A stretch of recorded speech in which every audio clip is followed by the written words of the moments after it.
बढ़ाएं अपना कदम सक्सेस की ओर मार्गदर्शन कोचिंग इंस्टीट्यूट के साथ। मार्गदर्शन कोचिंग इंस्टीट्यूट बिहार में एकमात्र कोचिंग संस्थान IIT JEE and medical entrance exam के लिए।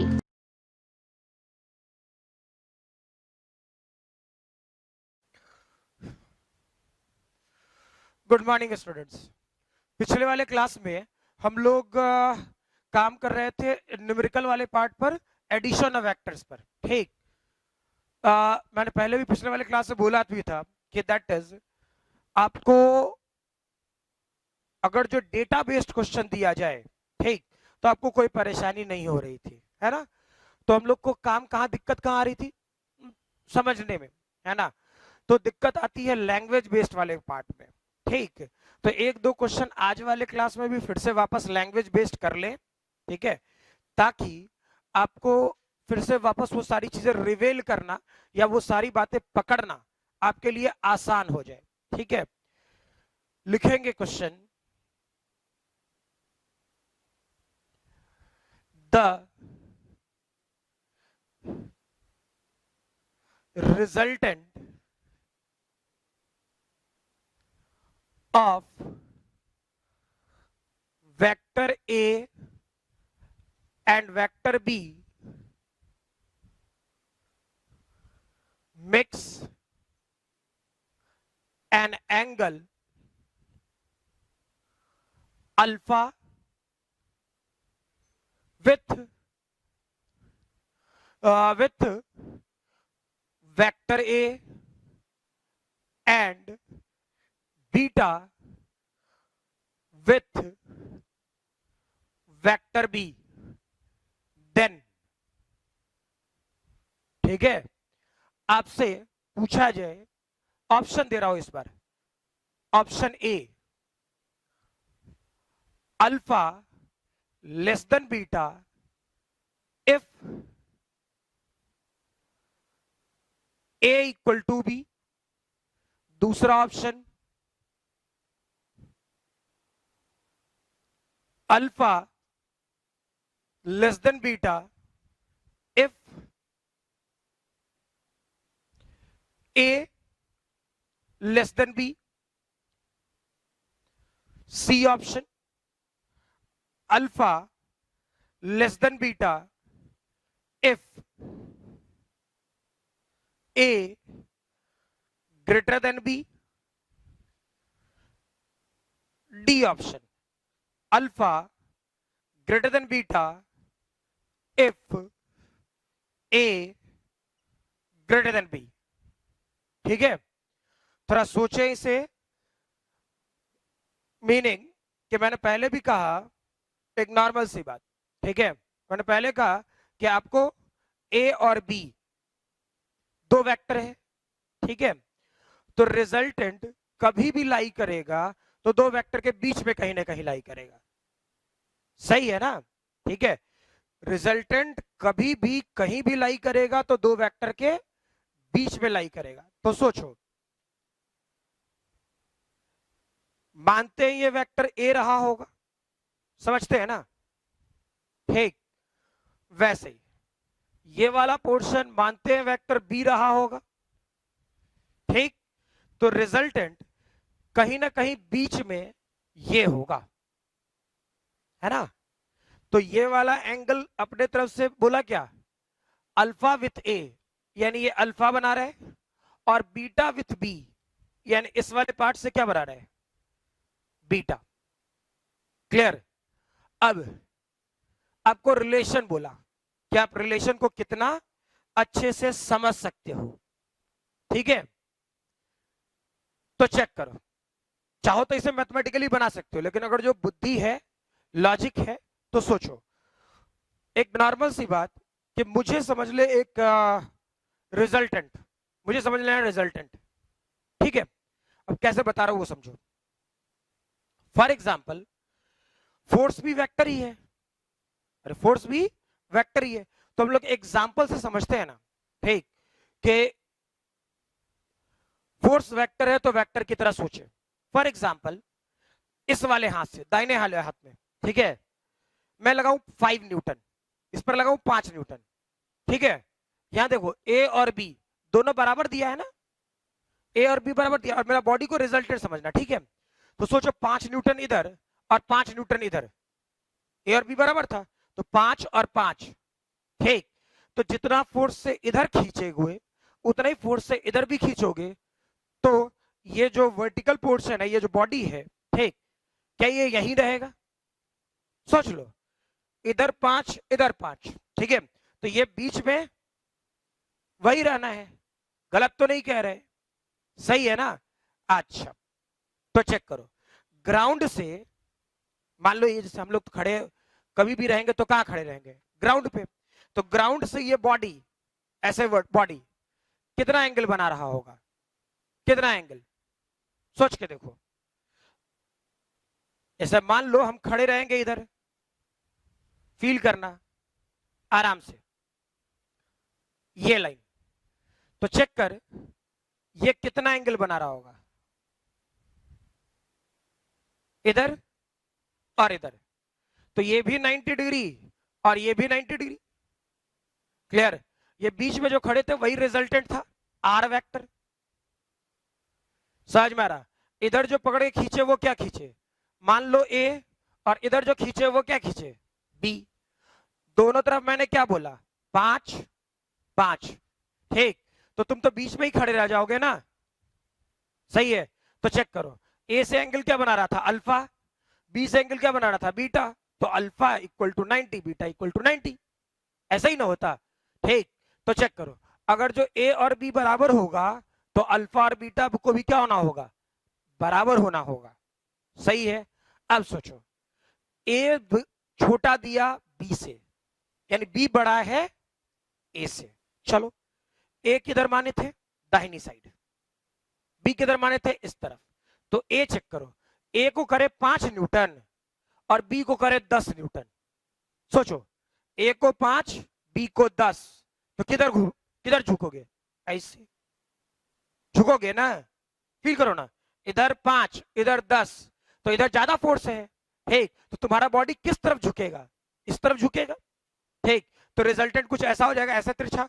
तो सोचो, ये वाला एंगल ग्राउंड से अल्फा बड़ा हो गया, 90 डिग्री से बड़ा, और बीटा 90 डिग्री से छोटा। यानी अगर जो कंफ्यूजन हो रहा, तो पहला तो स्टेटमेंट क्लियर है, क्योंकि हो सकता है तुम मेरा पैर नहीं देख पा रहे होगे, ठीक, इसलिए फिर से एग्जांपल दे रहा हूं, चेक करें। पहले रिजल्टेंट वाला लाइन कौन सा था? ये लाइन था रिजल्टेंट वाला, ठीक है। अच्छा, इधर ए था जिसको बोले 5, और इधर बी था जिसको बोले 10। तो ये यहां रहेगा कि इधर झुक जाएगा? सोचो, ये इधर झुक ना जाएगा? अरे जब दोनों तरफ 5 और 5 होता तो रिजल्टेंट बीचों बीच खड़ा होता, जैसे तुम खड़े थे, ठीक।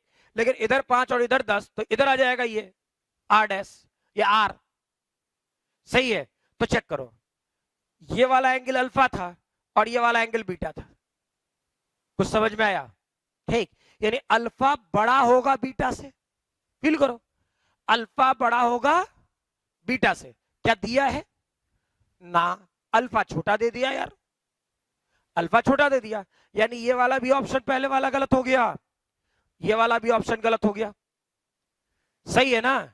चलो अब देखते हैं नेक्स्ट। ए को बढ़ा दिया बी से, ए को बढ़ा दिया बी से, ठीक। तो चेक करें, इस बार ए को कर देते हैं 10 और इसको कर देते हैं 5। ए को कर देते हैं 10 और इसको कर देते हैं 5, ठीक। तो फील करो, किधर का फोर्स बढ़ा? ए के तरफ का फोर्स बढ़ा, ठीक। तो किधर झुक जाएंगे? फील करें हम लोग, किस तरफ झुकेंगे? इधर 10 इधर 5, तो अब इस बार झुकेंगे इधर ना, ऐसे। यानी अब रिजल्टेंट वाला पोर्शन किधर होगा? इधर होगा। ए से जो एंगल बन रहा था वो क्या बन रहा था? अल्फा। बी से जो एंगल बन रहा था वो क्या बन रहा था? बीटा, सही है ना? तो बता, क्या बीटा अल्फा से बड़ा है? ठीक, चेक करो, ए बड़ा बोला, सोचे भी, ठीक है। अल्फा छोटा होना चाहिए था बीटा से, बिल्कुल सही, यानी ये ऑप्शन इसका सही है। पक्का ना? क्या वैसे ही डी डिफाइन कर लोगे? क्या वैसे ही डी डिफाइन कर लेंगे हम लोग? ठीक है, लिख लो।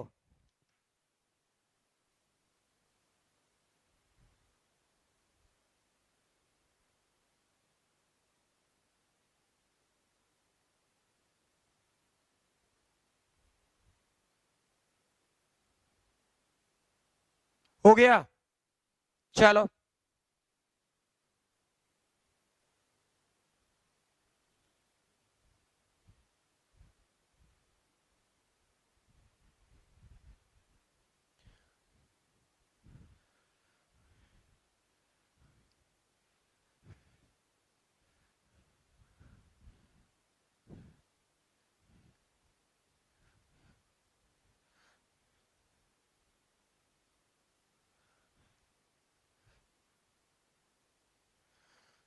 नेक्स्ट लिखें।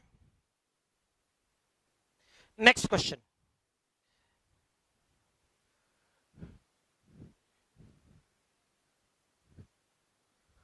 the sum of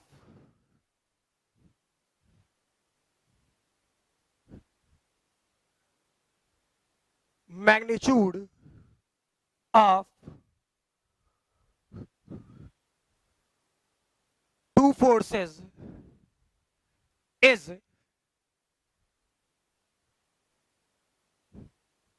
18 Newton and their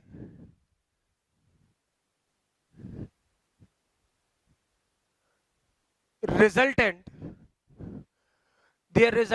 is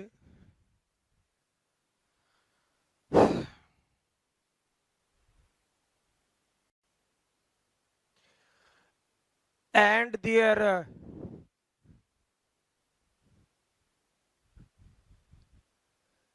resultant is 12 Newton. If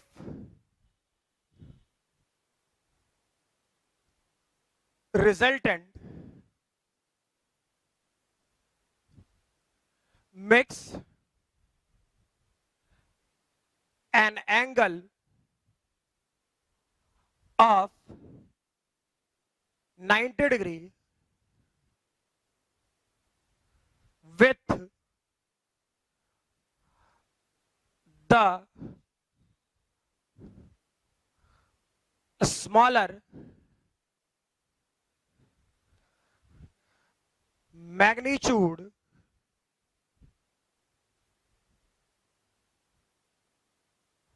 of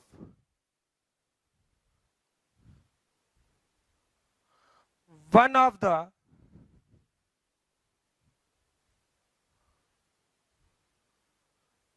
forces, then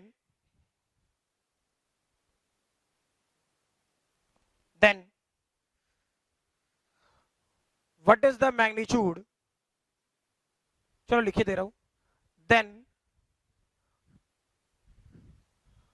what is the magnitude of two forces? ठीक है, चलो भाई सोचो थोड़ा इसे।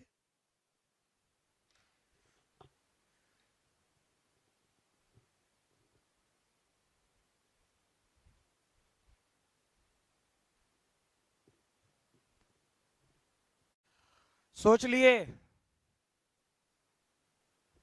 तो सोचो इस क्वेश्चन को, है ना, आसान है। ठीक, देखो मैं बार बार कह रहा हूं कि आपको कष्ट इसमें नहीं होगा कि दैट इज क्वेश्चन क्या पूछा जा रहा है। ठीक है, वेक्टर के क्वेश्चन टफ नहीं होंगे, लॉजिकल हो सकते हैं, कभी कभी में भी एक का दुक्का क्वेश्चन परेशान करने वाला होता है ना, उससे ज्यादा तो बिल्कुल भी नहीं। क्लियर? तो एक चीज ध्यान रखो, सोचो थोड़ा जो बोला जा रहा आपसे। ठीक है क्या? फॉर एग्जाम्पल ऐसा क्वेश्चन क्या बोला, the sum of magnitude of two forces, तो sum of magnitude of two forces कितना, 18 न्यूटन। तो अपने तरफ से दो फोर्स मानते हैं ना, कौन कौन सा, ए और बी, या F1 F2, चलो फोर्स बोला है ना तो F1 F2 सोचते हैं, ठीक। तो F1 का मैग्नीट्यूड प्लस F2 का मैग्नीट्यूड कितना दिया, 18। ये हो गया इक्वेशन नंबर 1, ये क्वेश्चन बोला है। अच्छा अब क्या बोला, दियर रिजल्टेंट इज 12 न्यूटन, ठीक है, दियर रिजल्टेंट इज 12 न्यूटन। चलो यानी रिजल्टेंट आर इक्वल टू क्या लिख रहे होते, root over F1 square F2 square 2F1 F2 cos theta, यही ना।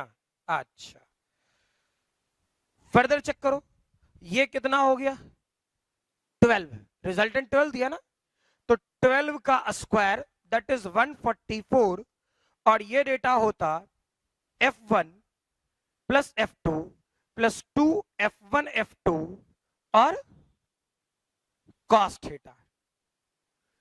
इक्वेशन नंबर 2 बना के रखे हो, सही है ना, क्लियर, कोई दिक्कत नहीं। अच्छा फर्दर सोचते हैं अब और आगे बढ़े, ठीक है। अगला स्टेटमेंट दिया, if resultant makes an angle 90 degree with the smaller magnitude of one of the forces, इन दोनों में से कोई एक फोर्स जो छोटा होगा उससे रिजल्टेंट कितना बना रहा है एंगल, कितना 90 डिग्री। गुड, यानी चेक करो, अगर जो मैं स्मॉलर मैग्नीट्यूड वाला जो फोर्स है उसे F1 माने, क्या जो बोले क्लियर है, अगर जो स्मॉलर मैग्नीट्यूड वाला जो फोर्स है उसे हम लोग F1 माने, तो ये वाला पोर्शन F1 वेक्टर, क्लियर, कोई दिक्कत, रिजल्टेंट क्या है, स्मॉलर मैग्नीट्यूड से परपेंडिकुलर है यानी R, ठीक। मैंने क्या सिखाया था, रिजल्टेंट अभी जस्ट पिछले वाले क्वेश्चन में भी और बार बार यूज भी कर रहे हैं, ठीक है, कि रिजल्टेंट जब भी होगा तो दो वेक्टर के बीच में कहीं ना कहीं होगा, यही बात था ना, कि रिजल्टेंट कभी भी कहीं भी होगा तो दो वेक्टर के बीच में होगा, तो रिजल्टेंट इस तरफ आया, यानी F2 वाला फोर्स इस तरफ होता, सोचो ना, तभी ना ये R रिजल्टेंट वेक्टर इसके बीच में आएगा, नॉर्मल सी लॉजिक, ठीक। तो दो वेक्टर के बीच का एंगल थीटा, तो ये एंगल थीटा, तो ये F1 F2 जो थीटा एंगल है वो कौन सा है, ये F1 और F2 के बीच का एंगल। अच्छा 90 डिग्री क्या दिया है, ये वाला angle that is alpha, 90 degree, clear है ये, ठीक। अब अगर जो आपको पिछला, अब इससे ज्यादा जरूरत नहीं है हमें, ठीक है, इसलिए ऊपर वाला मिटा रहा हूं, क्वेश्चन तो लिख लिए होगे। अच्छा पहले रुक जा रहा हूं थोड़ा देर, ठीक है, पहले एक बार क्वेश्चन तो लिख ही ले आप लोग, है ना, पहले लिख लो एक बार क्वेश्चन ताकि सारा कंफ्यूजन ही खत्म रहे।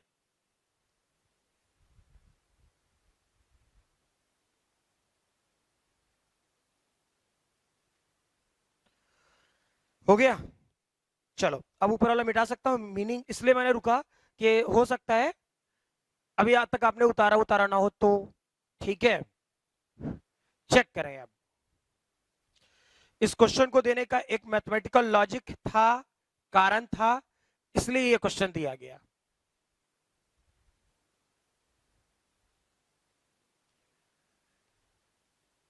चलो भाई देखें, क्या तुम लोग को डायरेक्शन वाला फॉर्मूला बताए थे, और जो भूले नहीं हो तो कल वाला class, tan alpha equal to, मैंने बोला था b sin थीटा, तो यहां पे क्या लिखना पड़ेगा, F2 sin theta divide by F1 plus F2 cos theta, यही आया था। ठीक, अब क्वेश्चन में अल्फा की वैल्यू क्या दिया है, tan 90 डिग्री। ठीक, अब इस वाले पोर्शन में इधर ऐसा ही रहने दे, F2 sin theta F1 plus F2 cos theta, सही है। अब tan 90 डिग्री की वैल्यू क्या होगी, इन्फिनिटी, सही है ना। तो मैथ्स में आप इन्फिनिटी लिख करके काम कर सकते हो, समझ में आई बात। मैथ्स में इन्फिनिटी लिख करके काम आप कर सकते हैं। ठीक, लेकिन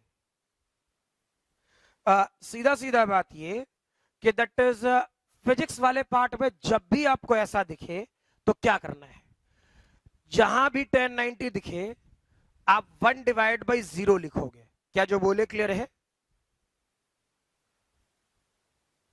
ठीक, 1 डिवाइड बाई 0 लिख रहे होगे, और ये डेटा हो जाएगा F2 sine theta F1 plus F2 cos theta. ठीक है, इसको इधर मल्टीप्लाई कर ले, इसको इधर मल्टीप्लाई कर ले, तो चेक करो क्या हो जाएगा। ये डेटा होगा F1 plus F2 cos theta must be equal to 0, यानी कॉस थीटा की value minus F1 divide by F2, इसे इक्वेशन नंबर 3 बना ले।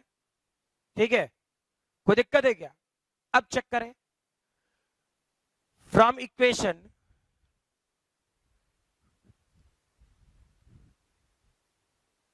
इक्वेशन 9 2 एंड 3, तो चेक करो ये कितना 144, ये कितना F1 plus F2 plus 2 F1 F2, cos theta की वैल्यू क्या आया भाई मेरे, minus F1 divide by F2, F2 मर गया। ठीक, यानी चेक करो ये पूरा पार्ट 144 इक्वल टू क्या हो जाता, F1 प्लस F2, कुछ छूट रहा है, गलत लिख रहा हूं मैं कहीं? हाँ बिल्कुल गलत लिख रहा हूं, यहां देखो स्क्वायर छूटा, सॉरी। ठीक है, F1 स्क्वायर F2 स्क्वायर, ठीक है, ये भी, ठीक है, ध्यान रखना, वो जल्दी में लिख गया मैंने। तो ये F1 square F2 square F1 square F2 square, क्योंकि मैंने लिखना शुरू किया तो फील आ गया कि गलती है कहीं। इस वाले पोर्शन में क्या होता, ये वाला portion F2 square F1 square, यहां देखो ये माइनस माइनस, तो -2 F1 स्क्वायर। ठीक है, तो चेक कर ये वाला पोर्शन क्या हो गया 144, चेक करो ये डेटा हो जाएगा F2 square minus F1 square, इसे क्या लिख सकते थे, चलो ये 144, ये डेटा F2 प्लस F1 और F2 माइनस F1, ये डेटा 144, F1 प्लस F2 क्या 18, ये डेटा। ठीक है, इसे काटोगे 8 से कैंसिल आउट, यानी F2 माइनस F1 की इक्वेशन नंबर 4। ठीक, अब सोचो मैंने आपसे क्या पूछा था, F1 और F2 ही ना, अरे मैंने आपसे क्या पूछा था F1 F2। ठीक, देन क्या करें, दोनों को जोड़ दें क्या, 1 प्लस 4 को जोड़ोगे तो F1 प्लस F2। ठीक है, तो चेक करो ये वाला पोर्शन F1 प्लस F2 18 हो गया। ठीक है, और ये वाला पोर्शन F2 माइनस F1 कितना है 8, क्लियर, जोड़े F1 मर गया, ये वाला पोर्शन 2F2 कितना हो जाएगा 26। ठीक है, क्लियर ना, तो चेक कर, अब तो निकाल सकता है ना F2 की वैल्यू कितना, पहले लिख लो,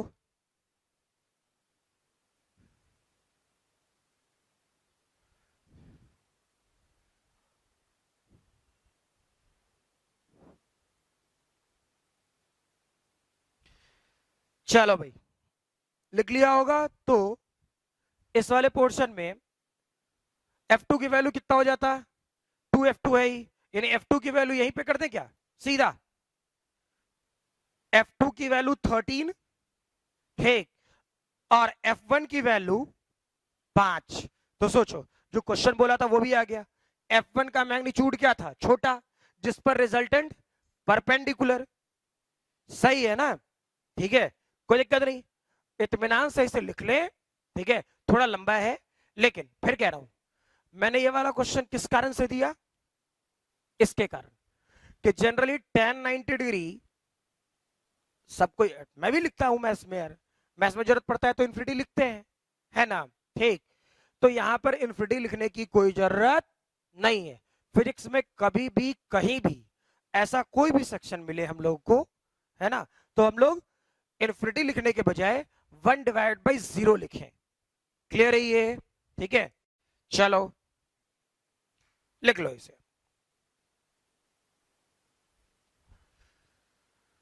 बढ़े, लिख लिया होगा।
नेक्स्ट टॉपिक लिखे हम लोग, ठीक है।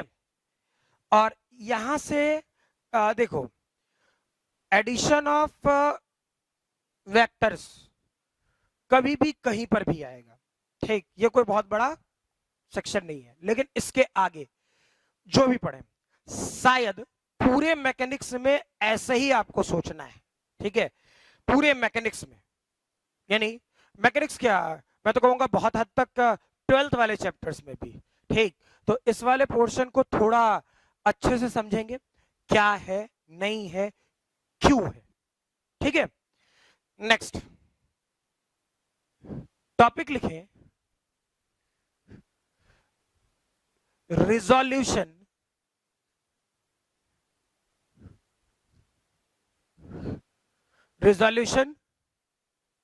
of vectors in two dimension, ठीक है, समझ में आ रही बात, तो चेक करो था क्या। फॉर एग्जाम्पल, ये वाला पार्ट y एक्सेस और ये वाला पार्ट x एक्सेस, ठीक है। फिर इत्मीनान से समझाऊंगा सब कुछ, ठीक। मान लो ये वेक्टर r, कोई भी वेक्टर r, एनीवन, ठीक, जो x एक्सिस से क्या बना रहा हो, थीटा। क्लियर है ये, x एक्सिस से थीटा एंगल पर हो, तो इस r का x एक्सिस का कंपोनेंट, इस r वेक्टर का x एक्सिस के अलोंग कंपोनेंट इस तरफ क्या लिखेंगे, rx, और ये वैल्यू क्या होगा, r cos थीटा। इसका y एक्सिस के अलोंग कंपोनेंट क्या होगा, ry, और ये data r sign theta. Clear? ठीक। अब तू सोच रहा होगा मैंने डायरेक्टली आर एक्स और आर वाई कैसे लिख दिया, यही ना? तो ये आर एक्स कहने का मतलब इस वेक्टर का एक्स एक्सिस के अलोंग कंपोनेंट। क्या जो मैंने बोला क्लियर है? आर वेक्टर का एक्स एक्सिस के अलोंग कंपोनेंट। ठीक है। अब ये आर कॉस थीटा क्यों हुआ बताते हैं, ध्यान रखना। ठीक है, फिर बोल रहा हूं, आर एक्स कहने का मतलब आर वेक्टर का एक्स एक्सिस के अलोंग कंपोनेंट। आर वाई कहने का मतलब आर वेक्टर का वाई एक्सिस के अलोंग कंपोनेंट। क्लियर? ठीक। सोचो, कल भी ये बात सिखाया था वो वेक्टर बी के रिगार्डिंग, बस वही है। ये थीटा, ये आर है। ठीक। ये बी, ये एच, कुछ भी मान लेते हैं। ठीक है। तो चेक करो, अगर जो कॉस थीटा लिखता और ये 90 डिग्री है ही, तो बेस डिवाइड बाय हाइपोटेन्यूज यानी बी डिवाइड बाय आर, यानी बी की वैल्यू कितना? आर कॉस थीटा होता ना। वैसे ही sine theta perpendicular divide by hypotenuse, H divided by R. तो आर की वैल्यू, सॉरी, एच की वैल्यू आर साइन थीटा। ठीक। तो सोचो ये वाला पार्ट क्या था? R cos theta. ठीक। ये वाला पोर्शन क्या था? R sine theta. ठीक। तो तुम्हें ये लग रहा होगा कि सर ये तो समझ में आ गया, आर कॉस थीटा होगा। तो ये फील आ रहा होगा कि सर ये समझ में आ गया, ये मत लिखना मत। हाँ, जिनको समझना है कि हाँ कभी भूल जाएगा, नहीं याद रहेगा, ठीक, तो कॉपी आपकी है। ठीक है, समझने के लिए लिख सकते हो। लेकिन वैसे कहो तो ये पर्टिकुलर कोई थियोरी का पार्ट है ऐसा हम तो नहीं सोच रहे। क्लियर ना? ठीक। तो इस चीज का मतलब ये थियोरी का पार्ट नहीं है, बस समझाने के लिए मैं बोला।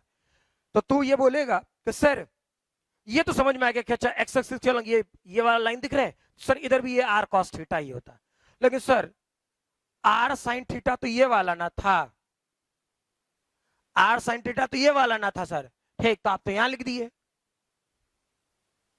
आर साइन थीटा ये वाला दिख रहा है, चेक करो। ठीक, तो मैंने लिखा इधर, क्यों लिखा जानते हो आप, चेक करो। फॉर एग्जाम्पल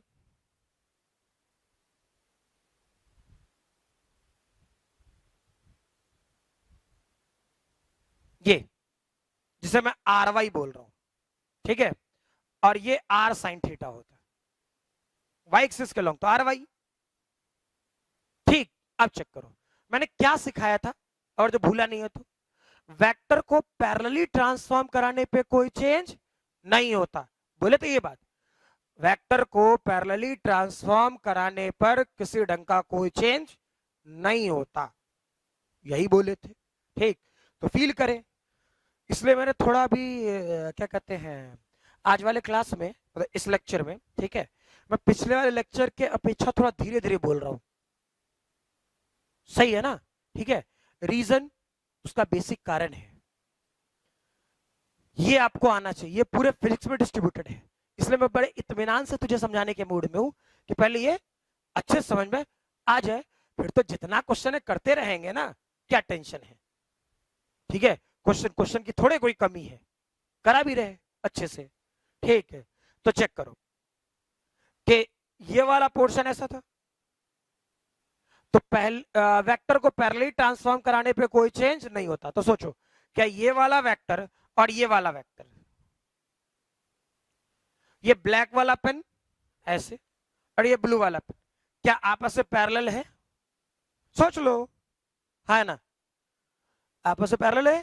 ठीक, तो वेक्टर को पैरेलली ट्रांसफॉर्म कराने पर वेक्टर में किसी ढंग का कोई चेंज नहीं होता। क्या जो बोले क्लियर है? पक्का ना?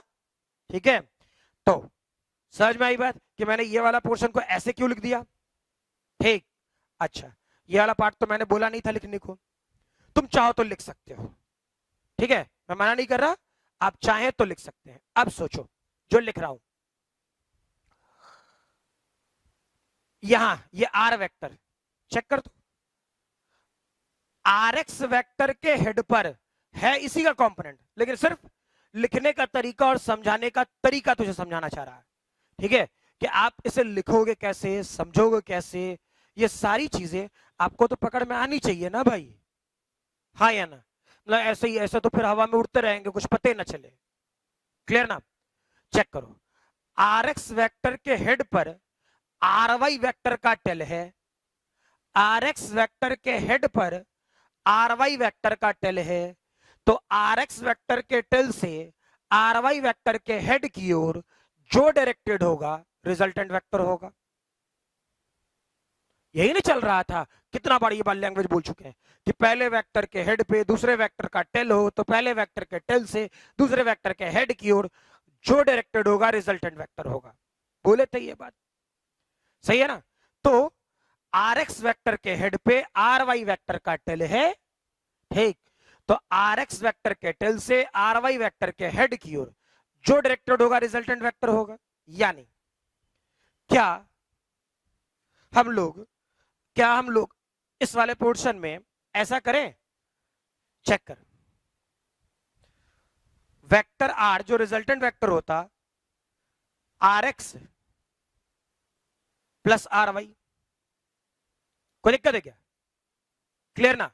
अच्छा, आर एक्स को क्या लिख सकते थे, आर एक्स को क्या लिख सकते हैं, आर कॉस थीटा, ठीक, आर कॉस थीटा, यानी वेक्टर आर को क्या लिख सकते थे, आर एक्स को, इसका मैग्नीट्यूड क्या है, आर कॉस थीटा, किस डायरेक्शन में, एक्स एक्सिस के अलोंग, किस डायरेक्शन में, एक्स एक्सिस के along, I cap unit vector, याद करना मैंने सिखाया था, unit vector along X axis, I cap unit vector along Y axis, J cap unit vector along Z axis, K cap बोला था, ठीक। तो ये आर कॉस थीटा क्या हो गया, मैग्नीट्यूड, आई कैप क्या है, unit vector along X axis, तो यूनिट वेक्टर का मैग्नीट्यूड कितना, 1, डायरेक्शन किसके अलोंग, एक्स एक्सिस के अलोंग, हाँ ना। अरे आई कैप लिखे तो आई कैप क्या था, unit vector along X axis, unit vector along X axis, तो यूनिट वेक्टर का मैग्नीट्यूड कितना, 1, तो आर एक्स की वैल्यू क्या था, R cos theta into 1, R cos theta into 1, तो रहेगा तो आर कॉस थीटा ही ना।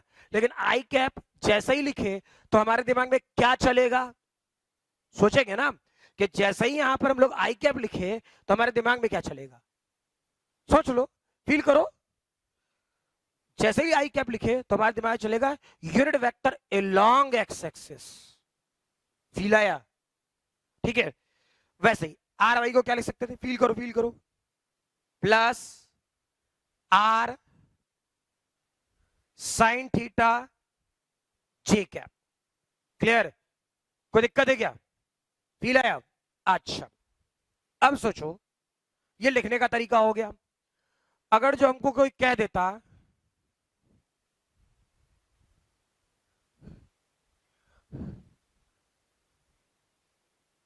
मैग्नीट्यूड ऑफ वेक्टर आर निकालने के लिए, ठीक, यानी इसका मतलब क्या, आर वेक्टर का मॉड, ठीक है, तो आर वेक्टर का मॉड क्या होता, root over R X vector का whole square plus R Y vector का होल स्क्वायर, होता नहीं होता, ठीक, ये तो बेसिक फार्मूला हो गया। अच्छा, मैं फिर बोल रहा हूं, इतना दूर लिखने की कोई आवश्यकता नहीं है, ठीक है, पहले यहां तक लिख लें आप लोग, फिर हम आगे बात करें, आगे समझाएं, ठीक है, पहले लिख लें।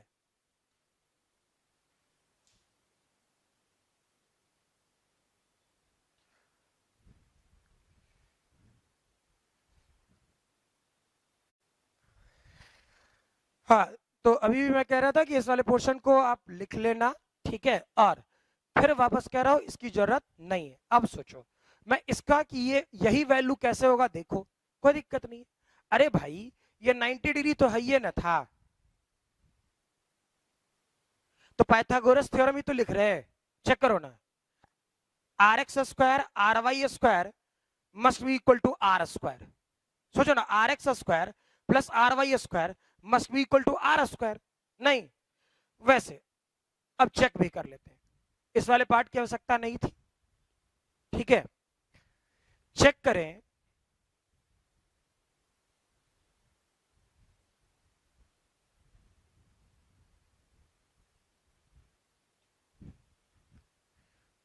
क्या था,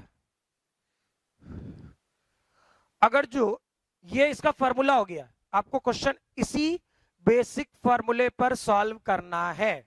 ठीक है, मैं सिर्फ अब प्रूफ दे रहा हूं। जैसे मैंने यहां पर आर कॉस थीटा लिखा तो क्यों लिखा, आर साइन थीटा लिखा तो क्यों लिखा, इस वाले पोर्शन में समझा दिया था। ठीक है, कोई थ्योरी का पार्ट वो नहीं था। ठीक है, अब सोचो ये वाला पोर्शन क्या, आर रहने देते हैं ना। ठीक है, आर का मैग्नीट्यूड, अब फील करो आर एक्स की वैल्यू क्या था, आर कॉस थीटा, यानी R square cos square theta. R Y की वैल्यू क्या था, आर साइन थीटा, यानी R square sine square theta का रूट ओवर।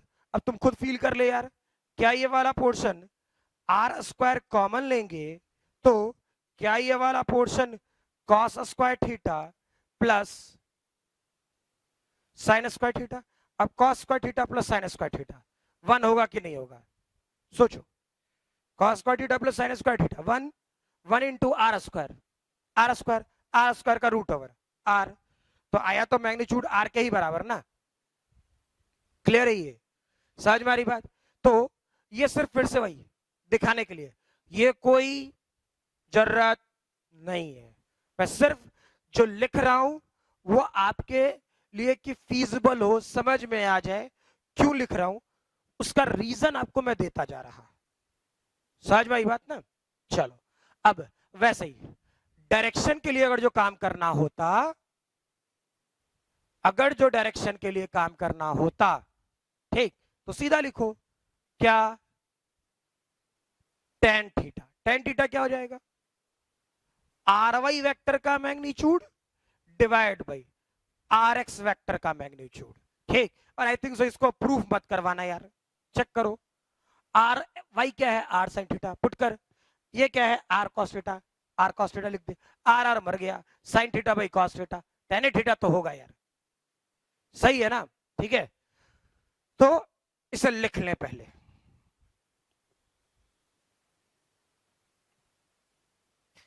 वीडियो पॉज करके लिख ले। हाँ भाई,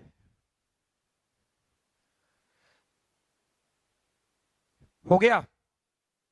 चलो देखो, अब मैं इसमें फटाफट चीजें सिखाता जा रहा हूं, क्लियर, कि आपको चीजों में गड़बड़ ना हो, फील में गड़बड़ ना हो, कब किस टाइप का क्वेश्चन सॉल्व करना है, ठीक है, उसमें दिक्कत ना आए। ठीक है, लेकिन हाँ ये कंपोनेंट तोड़ने आना ही चाहिए। ठीक है,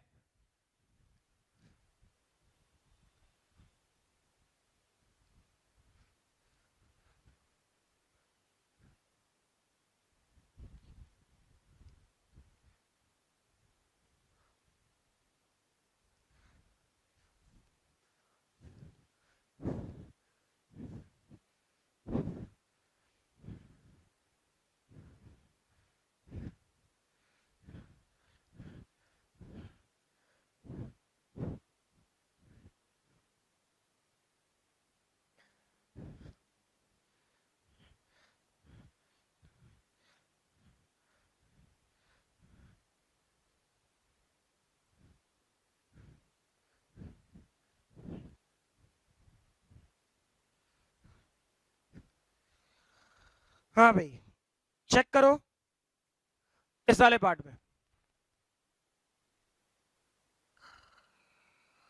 फॉर एग्जाम्पल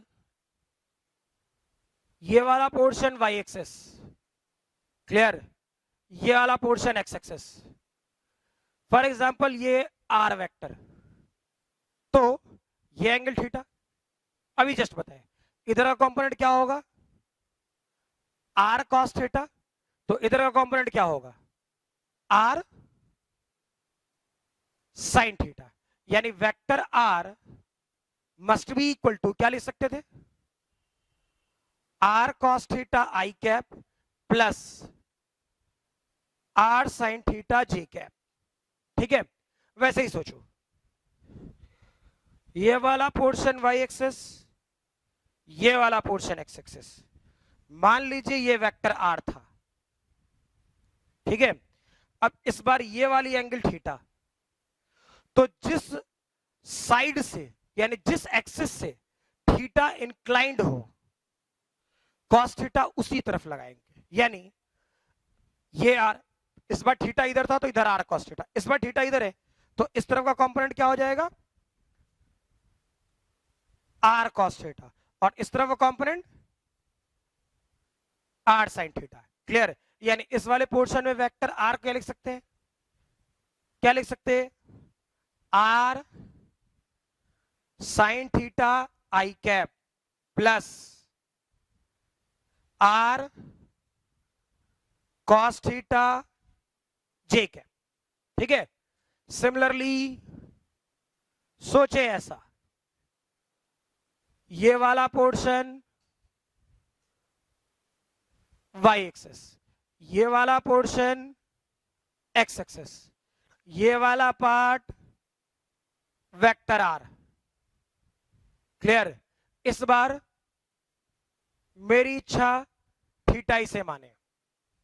ठीक है, तो मैंने क्या कहा, जिस ओर थीटा जिस एक्सिस से लगा होगा, जिस एक्सिस से लगा होगा, वाई एक्सिस जेड एक्सिस जिससे भी, ठीक है, उससे क्या बनाएंगे, कॉस थीटा। यानी इधर का कंपोनेंट क्या हो जाएगा,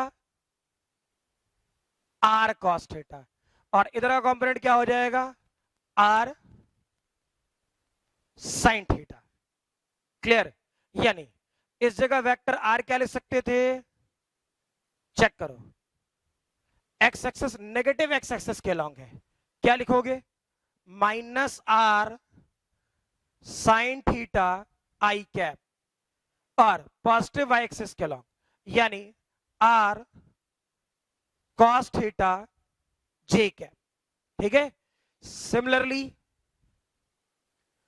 ये वाई एक्सिस, ये वाला पार्ट एक्स एक्सिस, ये वाला पार्ट वेक्टर आर, ये थीटा, तो चेक करो, इधर का कंपोनेंट आर कॉस थीटा, इधर का कंपोनेंट आर साइन थीटा। ठीक, यानी वेक्टर आर, चेक करो, negative X axis minus R cos theta I cap, positive Y axis plus R sine theta J cap. Similarly ये वाला पोर्शन वाई एक्सिस, ये वाला part x axis.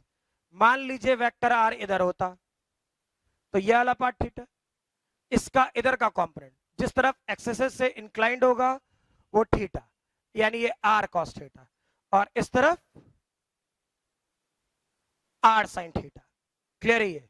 यानी इसका component क्या लिख सकते थे, फील करो, माइनस की तरफ, तो minus R cos theta I cap plus, sorry ये भी नेगेटिव ही है, तो minus R sine theta J cap. ठीक है, एक लास्ट में कर दे रहा वाई और एक्स एक्सिस। चलो इस बार आर में इधर दे रहा और ये थीटा, तो इसका कंपोनेंट इधर क्या होगा, आर कॉस थीटा, और इधर क्या होगा, आर साइन थीटा। तो वेक्टर फॉर्मेट पे तो लिख ही सकते हैं, क्या लिख सकते थे, vector R positive X axis के लॉन्ग, यानी R cos theta I cap minus R sine theta J cap. Clear है? ठीक है, तो मैंने आपको जानबूझ करके अलग अलग क्वाड्रेंट में थीटा कैसे है, कब क्या आना है, ठीक है, मैंने 2-3 गायब भी किया है। मैं चाहता तो एक थीटा इधर लेता, फिर इधर इधर। आई थिंक सो इतना एग्जाम्पल देने के बाद आपको बातें क्लियर होनी चाहिए, सही है ना? ठीक है, चलिए लिख लें इसे।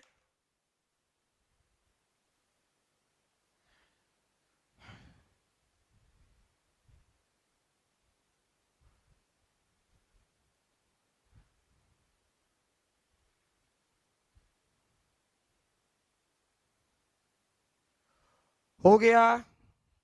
चलो देखें नेक्स्ट।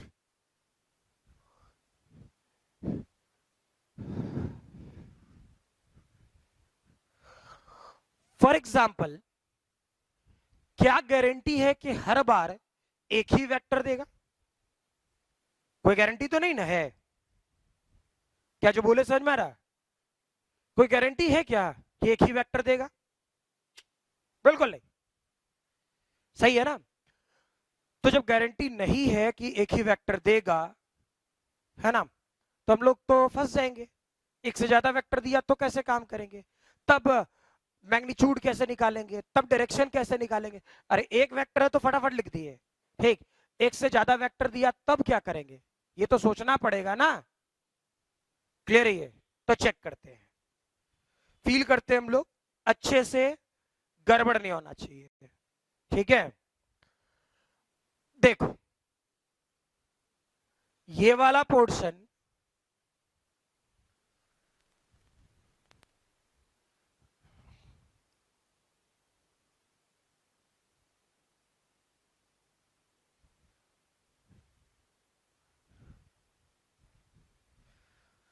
थोड़ा जो अभी लिखूंगा वो थोड़ा अटपटा लगेगा, ठीक है, बड़ा बड़ा लगेगा, लेकिन एक्सप्रेशन आपको बहुत बड़ी बड़ी फील हो रही होगी। लेकिन आ, जब न्यूमेरिकल्स वाले डेटा में आएंगे तो चीजें फिर आसान दिखेंगी। ठीक है, इसलिए पहले इत्मीनान से बातें एक बार समझ लेनी है हम लोग को। क्लियर? ये वाला पार्ट वाई एक्सेस और ये वाला पार्ट एक्स एक्सेस। ठीक है, फॉर एग्जाम्पल इसे वेक्टर ए बनाते हैं। ये वाला एंगल में भी अल्फा, मर्जी है अपनी, ठीक। ये वाला पोर्शन वेक्टर बी और मे बी ये वाला एंगल बीटा। ठीक है, क्लियर? और चलो एक ही तरफ और देते हैं, इधर ही देता हूं मैं। ये वाला पोर्शन में भी वेक्टर सी और इस बार ये वाला एंगल गामा।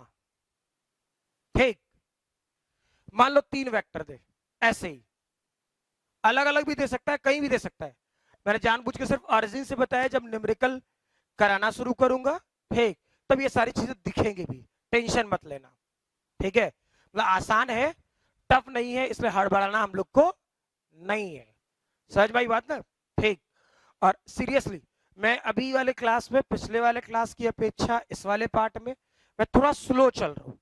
ठीक है, रीजन ये कंपोनेंट ऑफ वेक्टर्स आगे चल के बहुत ज्यादा इंपॉर्टेंट हो जाएगा, जब Newton's laws of motion, friction, circular motion, work power energy, ठीक है, अब जहां भी जाएंगे शायद अब आप एक पूरे पूरे पूरे ठीक है, पूरे फिजिक्स का शायद आप एक बेस तैयार कर रहे हो। सहज में आई बात ना? ठीक, इसलिए मैं यहां धीरे चल रहा हूं। क्लियर? नहीं तो फिर तो आदमी फ्लो में आ ही जाएगा, टेंशन ना लो। ठीक है, चेक करो, इस ए वेक्टर का एक्स एक्सिस के अलोंग कंपोनेंट क्या होता, फील करो। ये ए, ये अल्फा, ए कॉस अल्फा बताए थे। अच्छा, इसका वाई एक्सिस के अलोंग, सॉरी, ए साइन अल्फा, यही ना होता? अच्छा, बी का वाई एक्सिस के अलोंग, तो इसी से एंगल इंक्लाइंड है, अभी जस्ट सिखाए हैं। ये क्या हो जाएगा? बी कॉस बीटा, और इस तरफ क्या आएगा? B sine beta. वैसे ही सोचो, सी वेक्टर का इस तरफ कंपोनेंट क्या आएगा? सी कॉस गामा। इस तरफ क्या आएगा? सी साइन गामा। क्लियर, समझ में आ रहा? अगर जो अब आपको बोल दे कि इसका रिजल्टेंट निकालने के लिए, इसका रिजल्टेंट निकालने के लिए, ठीक है, तो रिजल्टेंट निकालने के लिए हम लोग को परेशान होने की कोई जरूरत नहीं है, ठीक है। रिजल्टेंट के लिए क्या बताए थे, याद करना, आर वेक्टर मस्ट बी, जब 2 डायमेंशनल है तब, 3 डायमेंशन में जाएंगे तो और समझाएंगे और अच्छे से, ठीक है।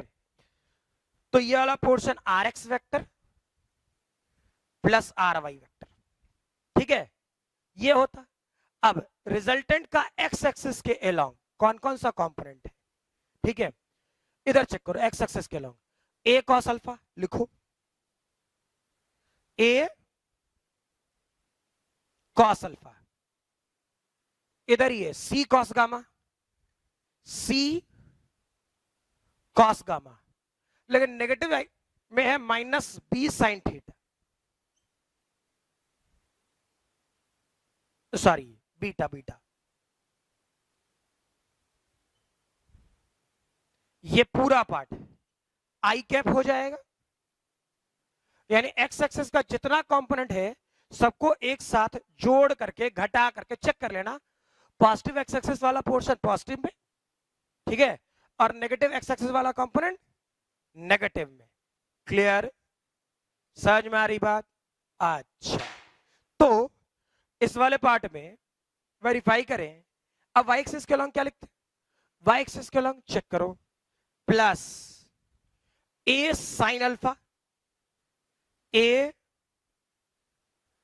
Sign alpha plus B cos beta minus C sine gamma, और ये पूरा पार्ट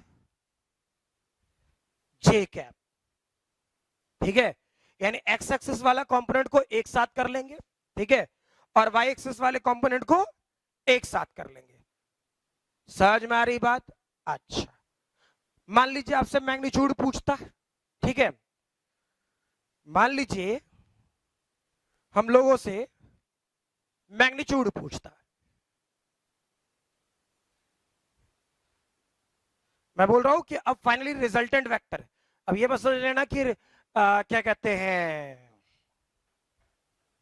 सर, ये आर कहां से ले आए, ठीक है, ये तीनों वेक्टर ए और बी, ए बी सी, ये तीनों वेक्टर अगर जो यूज करते तो इसका रिजल्टेंट वेक्टर कुछ तो होगा ना, ठीक है। तो मैग्नीट्यूड ऑफ वेक्टर आर क्या सिखाए थे, root over R X vector का square plus R Y vector का स्क्वायर, ठीक। अब आर एक्स क्या था, ये पूरा था,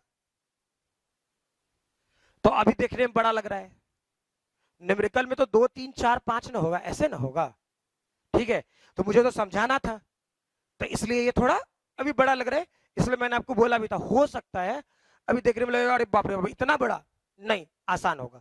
तो आर एक्स की वैल्यू ये है, ये पूरा क्या है आर एक्स, और ये पूरा क्या है आर वाई। समझ में आ रहा बात? अच्छा, और डायरेक्शन के लिए क्या करते, रेस्ट तो क्वेश्चन में करेंगे ही, डायरेक्शन के लिए सीधा क्या बताए थे, tan theta R Y vector का मैग्नीट्यूड और आर एक्स वेक्टर का मैग्नीट्यूड, यानी दिस डिवाइडेड बाय दिस, जो भी सॉल्यूशन है उसे हम लोग को यूज कर लेना है। क्लियर ना? ठीक है, इस वाले पार्ट को अच्छे से लिख लें, रेस्ट जब न्यूमेरिकल करना शुरू करेंगे, ठीक है, तो थोड़ी चीजें और अच्छे से वेरीफाई होंगी, है ना। तो नेक्स्ट अगले वाले क्लास में करना शुरू करें।